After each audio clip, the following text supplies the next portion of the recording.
اور آپ کی پارٹی سے بھی یہ اعتراض ہونا شروع ہو گیا کہ گورنمنٹ بھاگ گئی، گورنمنٹ نہیں کرنا چاہتی، گورنمنٹ مذاکرات کو آگے لے کے نہیں بڑھنا چاہتی، اور ساتھ ساتھ آپ پاکستان پیپلز پارٹی کے خلاف بھی نفرت کا اظہار کر رہے ہیں اور گورنمنٹ کے ساتھ بھی، تو مذاکرات پھر کیسے کامیاب ہوں گے؟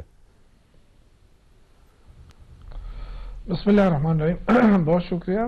میرے خیال سے ایسی کوئی بات نہیں ہے چودھری صاحب جو آپ نے انٹرو میں کہا کہ ہم اعتماد نہیں کر رہے ہیں. یا دیکھیں، جب سب سے پہلے کمیٹی ہم نے بنائی ہے اور مذاکرات کی بات کی ہے، اور مذاکرات الحمدللہ شروع ہو چکے ہیں، اور کل جو ہے باقاعدہ اسپیکر نے اجلاس بلا لیا ہے، اور دونوں طرف سے جو ٹیمیں ہیں وہ مذاکرات کی ٹیمیں جو ہیں وہ جا کے بیٹھیں گی، اور جو ایجنڈا بنایا گیا ہے جس میں سیاسی ورکروں کی رہائی اور ساتھ 9 مئی اور 26 نومبر کے واقعات کے اوپر جو سپریم کورٹ کے جوڈیشل کمیشن، تو یہ جو ایجنڈے کے سرفہرست آئٹمز ہیں، تو میرے خیال سے ایسی کوئی بات نہیں ہے. صرف کچھ وزراء کی طرف سے یہ خدشات ہو رہے ہیں یا خوف آ رہا ہے، جیسے خواجہ آصف صاحب کی آپ نے بات کی، تو ان کا خوف تو مجھے جہاں سے مجھے اندازہ لگ رہا ہے وہ شاید ان کی سوچ ریحانہ ڈار کے خوف ہے کہ وہ کہیں معاہدے کے روح سے وہ اسمبلی میں نہ آ جائے.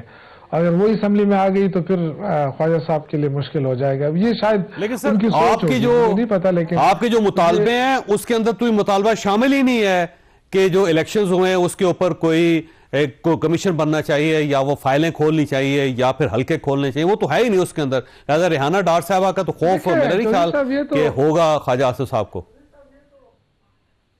دیکھیں، میرے خیال سے یہ جو چیزیں ہوں گی نا کہ کیا ڈسکس کرنا ہے کیا نہیں ڈسکس کرنا ہے، بہت ساری ایسی چیزیں ہیں جو ایجنڈے پہ ہوں گی، بہت ساری ایسی چیزیں ہیں جو ایجنڈے پہ نہیں ہوگی لیکن وہاں ڈسکس ضرور ہوگی. اور دیکھیں، دونوں طرف سے سنجیدگی کا مظاہرہ کرنا پڑے گا کیونکہ ملک اس وقت مشکل ہے. میں آج دیکھ رہا تھا جو ہمارا شرح نمو ہے اس 4 مہینے کا، تو وہ 0.9 ہے، تو شرح 0.9 پہ پہنچ گیا ہے. تو اب اندازہ کریں کہ ہماری جو معاشی ترقی ہے وہ کتنی بری طرح متاثر ہوئی ہے.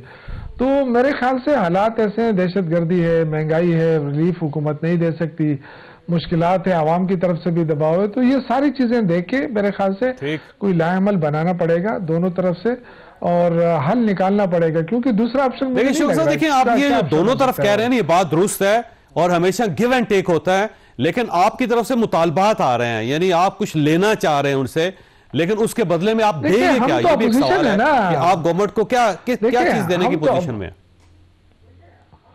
دیکھیں، ہم تو اپوزیشن ہے نا. اپوزیشن ہمیشہ کوشش کرتی ہے کہ مشکل میں ڈالے گورنمنٹ کو نا، لیکن گورنمنٹ کی یہ کیا صلاحیت ہے کہ وہ کس طرح ڈیل کرتی ہے. دیکھیں، جب مذاکرات ہوتے ہیں نا تو مذاکرات میں ان کی طرف سے بھی بات سامنے آ جائے گی.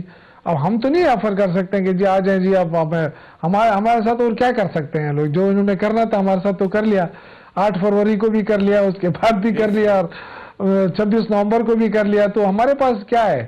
لیکن پھر بھی ظاہر مذاکرات دونوں طرف سے سنجیدہ لوگ ہیں، ٹیمیں اچھی بنی ہیں. مذاکرات مجھے یقین ہے انشاءاللہ تعالیٰ. دیکھیں، گورنمنٹ کی طرف سے بھی بہت سارے پارٹی کے لوگ وہاں موجود ہیں، 5-6 پارٹیوں کے لوگ ہیں.